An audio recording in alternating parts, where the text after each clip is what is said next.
Hello guys, welcome back to my channel. आज जो है हम करने जा रहे हैं next topic agriculture income chapter का। इससे पहले वाला जो टॉपिक है वो मैंने पहले की वीडियो में डाल दिया है। अगर आपने वो वीडियो नहीं देखा है तो मैं आपको इसका जो पहली वीडियो है उसका लिंक डिस्क्रिप्शन बॉक्स में डाल दूंगी। सो हमारा जो आज का नेक्स्ट टॉपिक है वो है partly agricultural income and partly non agriculture income. कई बार क्या होता है कि कुछ ऐसी इनकम्स होती हैं जिनको हम पूरे की पूरी तरह से एग्रीकल्चर इनकम डिक्लेयर नहीं कर सकते हैं। कुछ पार्ट उसका एग्रीकल्चर इनकम में जाता है और कुछ पार्ट नॉन एग्रीकल्चर इनकम में जाता है। Sometimes there is a composite income which is partly agricultural and partly non agriculture. उसको डिटरमाइन करने के लिए for determining the non agriculture income chargeable to tax, क्योंकि हमारी जो एग्रीकल्चरल इनकम होती है उस पर तो हमें टैक्स पे नहीं करना होता, तो जो नॉन एग्रीकल्चर इनकम है उस पर हमें टैक्स पे करना होता है। तो उसके लिए हम ये डिटरमाइन करते हैं कि कितना पोर्शन उस प्रोडक्ट का या उस इनकम का कितना पोर्शन आपको टैक्स पे करने को मिलेगा। ठीक है। The market value of any agriculture produce which has been raised by the assessee and which has been utilized as a raw material in such business shall be deducted. अगर आपके पास कोई ऐसा प्रोडक्ट आप मैन्युफैक्चर कर रहे हैं, जैसे sugar cane से आप शुगर प्रोड्यूस कर रहे हैं, तो उस केस में इसका पार्टली जो है वो एग्रीकल्चर इनकम में जाएगा और जो आधा है वो नॉन एग्रीकल्चर इनकम में जाएगा। तो इस तरह की अगर आपको कहीं से इनकम रिसीव हो रही है, जो कि दो तरह से इनकम होती है उसकी, तो आधा तो हम एग्रीकल्चर में ले लेते हैं और आधा हम ले लेते हैं नॉन एग्रीकल्चर में। लेकिन हम ऐसे नहीं कह सकते कि शुगर केन का हाफ प्राइस हम ऐसे कर देंगे और हाफ प्राइस शुगर के लिए कर देंगे। इस तरह से नहीं होता है। अलग अलग तरीके की जो गुड्स हैं, अलग अलग तरीके के जो प्रोडक्ट्स हैं, उनके लिए अलग अलग रेट्स गिवन है। जैसे कि अगर हम बात करें टी मैन्युफैक्चरिंग की, तो अगर हम देखें तो टी मैन्युफैक्चरिंग जो वैसे मैन्युफैक्चर होती है, जब हमारे लैंड पर मैन्युफैक्चर होती है तो वो तो पूरी हमारी लीव्स में होती है। जब हम उसके टी ग्रेनुअल्स बना देते हैं तब उस टाइम पर उसका क्या हो जाता है, हाफ पोर्शन उसमें हम प्रोसेस वगैरह यूज़ करते हैं उसको कन्वर्ट करने के लिए। तो जो टी जो है वो ग्रो होती है, तो उसके अगर हम उसको सेल करते हैं तो 60% एग्रीकल्चर इनकम में जाता है और 40% हमारी बिजनेस इनकम के अंदर जाता है। तो पार्टली इनकम का मतलब है कि आधा एग्रीकल्चर इनकम है और कुछ पार्ट उसका नॉन एग्रीकल्चर इनकम है। लेकिन पार्टली का ये मतलब नहीं है कि 50-50% होगा, डिफरेंट परसेंटेज दी गई हैं इनकम टैक्स एक्ट के अंदर। अब इसके कुछ एग्जांपल्स देख लेते हैं। पहला एग्जांपल है profit of such sugar factories. अगर कोई शुगर फैक्ट्री से आपको प्रॉफिट हो रहा है जो कि शुगर को प्रोड्यूस कर रही है from cane grown on their own farms, अगर उनके खुद की फार्म है तो उनको हम पार्टली एग्रीकल्चर इनकम की तरह ट्रीट करेंगे। और जो शुगर केन है वो जनरली क्या होता है, सोल्ड की जाती है मार्केट में। तो उनका अगर हमें ये देखना है कि उसको एग्रीकल्चर इनकम को डिवाइड करना है, तो उससे हम डिवाइड करते हैं, सेपरेट कर देते हैं उनकी एग्रीकल्चर इनकम और बिजनेस इनकम को। अब इनको सेपरेट करने का क्या मेथड होता है, जो शुगर फैक्ट्रीज है उनके लिए, the average of market price of sugar cane during the relevant previous year shall be charge as expenditure. जो भी एवरेज मार्केट प्राइस होगा शुगर केन का, मार्केट प्राइस मान लीजिए अगर 12 रुपये है तो उसका एवरेज अगर आप निकालते हैं तो उसका एवरेज आ जाएगा 6 रुपीज़। ठीक है। अब मार्केट प्राइस जो है उसका एवरेज निकालने के बाद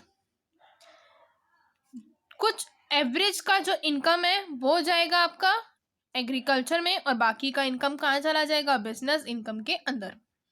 एग्रीकल्चर इनकम पर आप टैक्स नहीं पे करोगे, लेकिन बिजनेस इनकम पर आपको टैक्स पे करना होता है।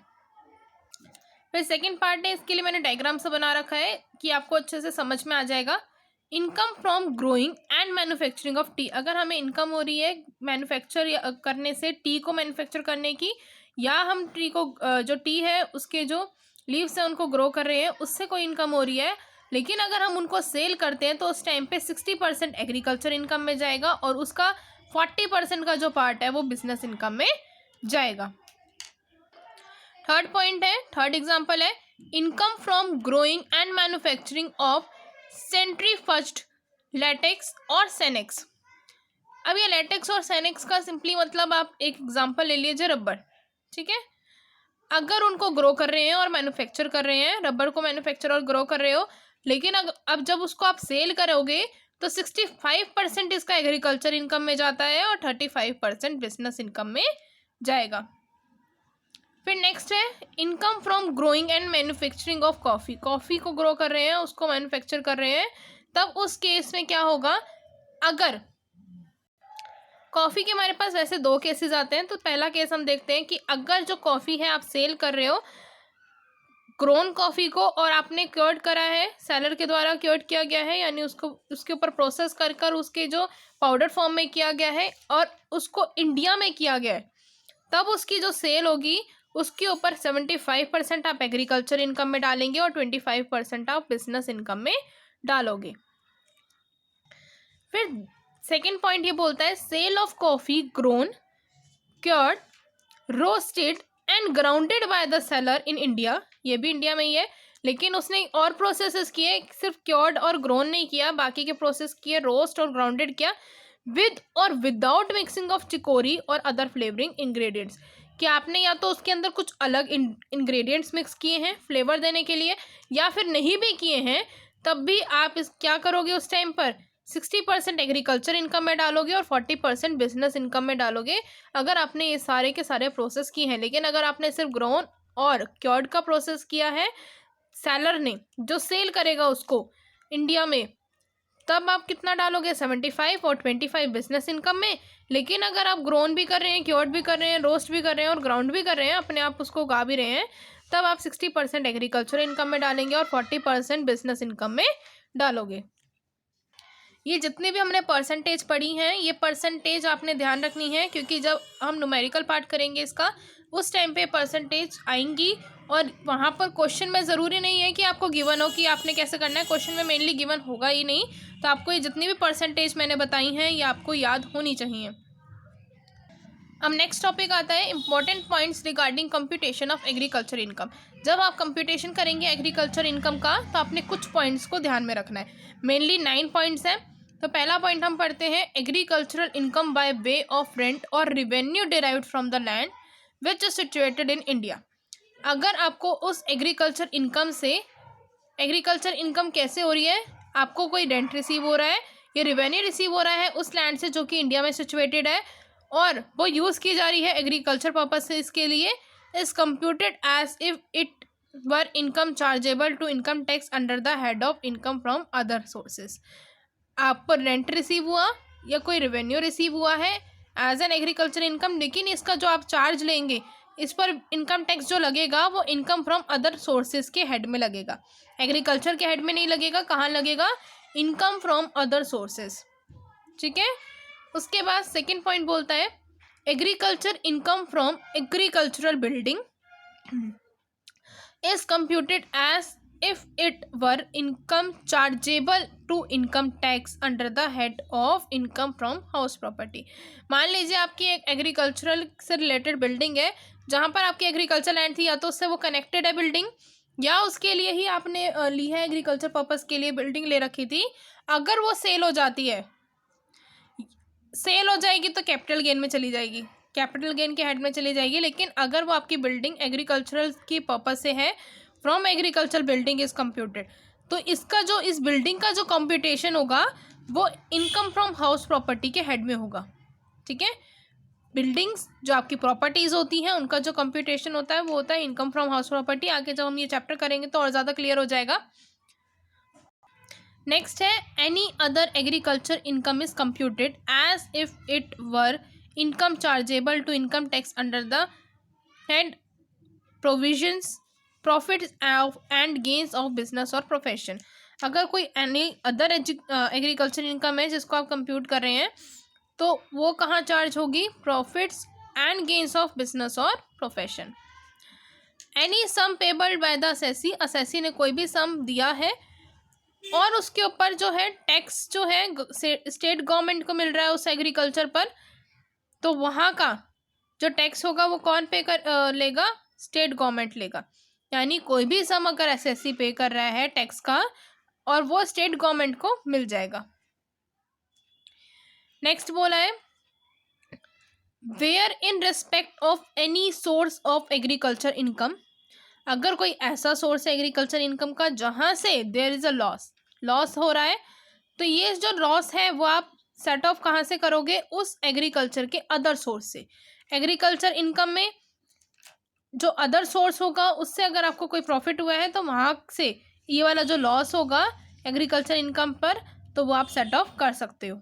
ठीक है, फिर पॉइंट बोलता है 6, where the SSC is a member of an association of a person. अगर एसएससी जो है एसोसिएशन ऑफ पर्सन का मेंबर है या फिर बॉडी ऑफ इंडिविजुअल का मेंबर है, and his share in agricultural income of the association or body is a loss, such loss shall not be set off against any agricultural income of the assessee। अगर SSC वहाँ का सिर्फ member है और तब उस company को या उस एसोसिएशन को लॉस हो रहा है, तो उस केस में जो एसएससी है वो अपना लॉस को सेट ऑफ नहीं कर सकता किसी भी एग्रीकल्चर इनकम से। कब सेट ऑफ करेगा, जब उसके पास उसकी खुद की एग्रीकल्चर इनकम होगी, और अगर उसी दूसरे उसके खुद के दूसरे सोर्स से अगर उसको प्रॉफिट हो रहा है तो वो उस सोर्स से उस एग्रीकल्चर लॉस को सेट ऑफ कर सकता है। लेकिन अगर वो एसोसिएशन या बॉडी ऑफ इंडिविजुअल का पर्सन है तो वो उसको सेट ऑफ नहीं कर सकता। ठीक है, 7th पॉइंट बोल रहे हैं, if there is loss from agriculture it can be carried forward and set off against agriculture income. ये बात तो हो गई कि वो सेट ऑफ किया जा सकता है एग्रीकल्चर इनकम से in the following 8 years provided the return of income has been filed. पिछले 8 सालों में जो भी आपको रिटर्न ऑफ इनकम प्रोवाइड की गई है, मान लीजिए इस साल तो आपको कोई अदर सोर्स भी नहीं है, पिछले 8 साल आपको प्रॉफिट हुआ है, तो वहां से आप सेट ऑफ कर सकते हैं। ठीक है, और ये जो लॉस होता है ये असेसिंग ऑफिसर डिटरमाइन करता है। नेक्स्ट पॉइंट है, where the net result of the computation made in accordance with this rules is a loss. अगर रूल्स के हिसाब से भी अगर आप कंप्यूटेशन कर रहे हैं और लॉस निकल कर आ रहा है, तो ये जो लॉस है इसका जो कंप्यूटेशन है आप इग्नोर कर देंगे, and the net agriculture income को आप क्या मान लोगे, निल मान लोगे। वहाँ पर एग्रीकल्चर इनकम जो होगी वो बिल्कुल ही निल हो जाएगी, वहाँ पर आप कंप्यूटेशन को इग्नोर कर देंगे। जहाँ पर नेट रिजल्ट जो है कंप्यूटेशन का वो रूल्स के हिसाब से भी लॉस निकल कर आ रहा है। ठीक है, 9th, the net agriculture income is round of. अगर आपकी नेट एग्रीकल्चर इनकम जो भी निकल कर आई है उसको आप राउंड ऑफ कर देंगे ₹10 के बेस पर। ठीक है, नियरेस्ट मल्टीपल है ₹10। ठीक है, अब आपने इसका टैक्स कैसे कंप्यूट करना है उसका एक फॉर्मेट है, प्रिस्क्राइब्ड फॉर्मेट है, इसी सीरीज में फॉर्मेट चलेगा, आप इसको चेंज नहीं कर सकते हो। जो भी टोटल इनकम है आप पहले वो लिख दोगे, उसके बाद जो भी एग्रीकल्चर इनकम हुई है वो लिख देंगे। बेशक से एग्जाम्प्ट होती है, पहले हम इसको यहाँ पर ऐड करते हैं, बाद में लेस करते हैं, वो मैं बताऊंगी कहाँ लेस करेंगे। तो पहले आप टोटल इनकम में एग्रीकल्चर इनकम को ऐड करोगे, जो निकल कर आएगा, क्या निकल कर आएगा हमारा एग्रीगेट इनकम। एग्रीगेट इनकम के ऊपर अब टैक्स लगेगा। ठीक है, तो एग्रीगेट इनकम के ऊपर टैक्स 2 तरह से लगेगा। पहले लगेगा tax at special rates, tax जो है स्पेशल रेट पर। कैजुअल इनकम है तो 30%, शॉर्ट टर्म कैपिटल गेन है अंडर द सेक्शन, एक सेकेंड, ये सेक्शन 11 नहीं था, 111A था। तो शॉर्ट टर्म कैपिटल गेन का अंडर सेक्शन जो 111A है उस पर 15% स्पेशल रेट लगेगा टैक्स का, और जो लॉन्ग टर्म कैपिटल गेन है उसका 20% लगेगा। पहले क्या निकाला, टोटल इनकम, उसमें ऐड करा एग्रीकल्चर इनकम। एग्रीकल्चर इनकम को ऐड करने के बाद आपका टोटल इनकम आ गया, जिसको हम बोलते हैं एग्रीगेट इनकम। इस एग्रीगेट इनकम के ऊपर आपको टैक्स लगाना है। पहले लगेगा tax at special rates, casual income का 30%, शॉर्ट टर्म कैपिटल गेन का 15%, लॉन्ग टर्म कैपिटल गेन का 20%। उसके बाद बी पॉइंट बोलता है टैक्स ऑन बैलेंस इनकम, जो भी अब बैलेंस इनकम बची है उसके ऊपर टैक्स लगेगा, और वो किससे लगेगा, जो भी नॉर्मल रेट आपको गिवन होगा। ठीक है, उसके बाद यहाँ पर जो भी निकल कर आएगा उसमें से माइनस करेंगे tax on agricultural income, agriculture income पर टैक्स। अब एग्रीकल्चर इनकम पर टैक्स कैसे निकालोगे, जो भी मिनिमम टैक्स लिमिट है वो लिखेंगे, प्लस करोगे एग्रीकल्चरल इनकम। क्लियर है। अब ये जो एग्रीकल्चर इनकम आपने यहाँ प्लस करी है, ऊपर एग्रीगेट इनकम में हमने प्लस करी थी, अब यहाँ पर प्लस करने के बाद ये क्या किया है, यहाँ पे टोटल इनकम में से ही इसको माइनस किया है, तो यहाँ पे वो नील इफेक्ट हो गया, यहाँ आपने ऐड करा, यहाँ आपने माइनस कर दिया। उसके बाद rebate under the section 87A, 87A के सेक्शन के अंडर अगर आपको कोई रिबेट मिल रहा है तो वो भी माइनस कर दोगे। फिर जो आएगा उसमें आपने सरचार्ज ऐड करना है अगर है तो, और health and education cess add करना है 4%, अगर वो सरचार्ज अगर आपका हो सके तो करना है, लेकिन ये तो आपको करना ही करना है 4% हेल्थ एंड एजुकेशन सेस का। उसके बाद जो निकल कर आएगा उसको हम बोलते हैं ग्रॉस टैक्स। जो इस सारे प्रोसेस से निकल कर आया उसको क्या बोलोगे? Gross tax. ग्रॉस टैक्स जो है, ग्रॉस टैक्स से नेट टैक्स तक जाने के लिए जो भी हमारा टीडीएस है या एडवांस टैक्स है उसको माइनस कर दोगे। ग्रॉस टैक्स से नेट टैक्स पर आने के लिए टीडीएस और एडवांस टैक्स को माइनस कर दोगे तो ये नेट टैक्स निकल कर आ जाएगा। तो ये पूरा एक फॉर्मेट है, इसको सीरीज वाइज चलना है आपने, इसकी सीरीज आपने इधर उधर नहीं करनी है। सो आज हम करेंगे यहीं तक का ही टॉपिक। नेक्स्ट वीडियो में हम करेंगे नेक्स्ट टॉपिक। नेक्स्ट वीडियो में मेनली हम करेंगे जो है प्रैक्टिकल पार्ट इस चैप्टर का।